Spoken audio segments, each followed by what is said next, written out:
Figurative language.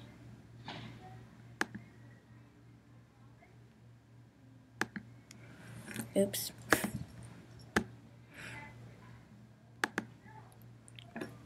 Writers often use language in imaginative ways. They do not intend their words to be taken literally. They do not always mean exactly what the words literally mean. Hyperbole. Writers use hyperbole or an exaggeration, emphasize something or to get interest of the reader. Hyperbole is not realistic and it is a good attention getter. Personification. Writers may give human characteristics to animals or objects. This is called personification. Simile.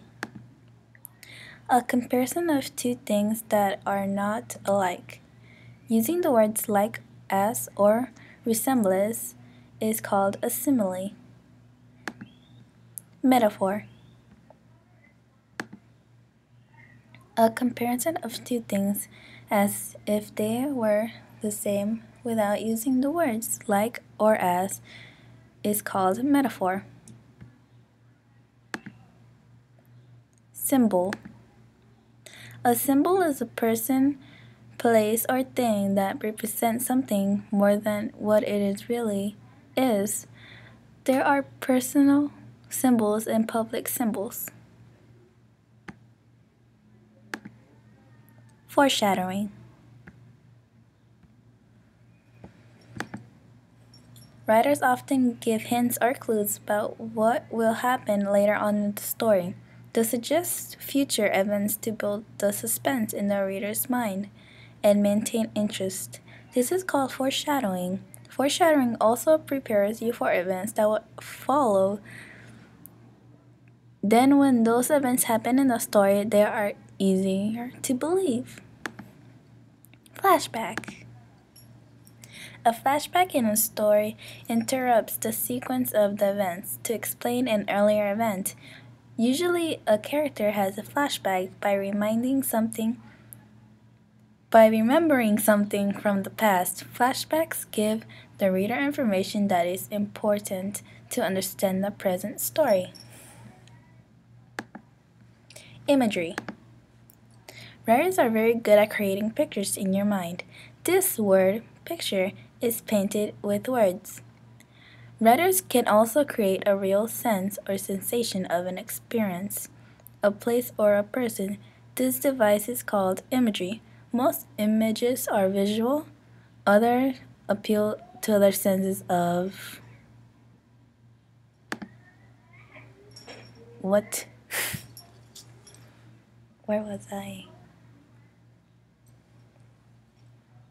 Writers are very good at creating pictures in your mind. This word picture is printed with words. Writers can also create real sense of experience, a place, or a person. This device is called imagery. Most images are visual, other images appeal to the other sense of taste or smell. Taste, touch, hearing, and smell. How do I get out of this thing? There we go. Irony. Writers often fool the reader's sense of reality by creating an event that is unexpected. This is called irony. Sound effect. Another uses sound for special effects. Sound effects are used more often frequently in poetry, but can also be used in any passage. Rhyme. Writers use the rise and fall of the voice by alternating stressed and unstressed syllables. This technique is usually follows a pattern that is repeated. Rhythm. Writers use the rise and fall of the voice by alternating stressed and unstressed syllables. This technique follows a pattern that is repeated.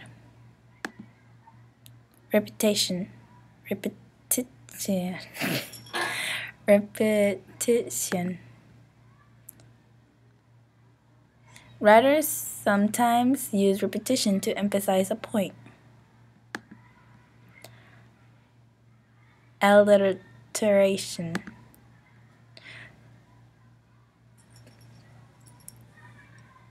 The repetition of the same or similar consonant sounds that are close together is called alliteration.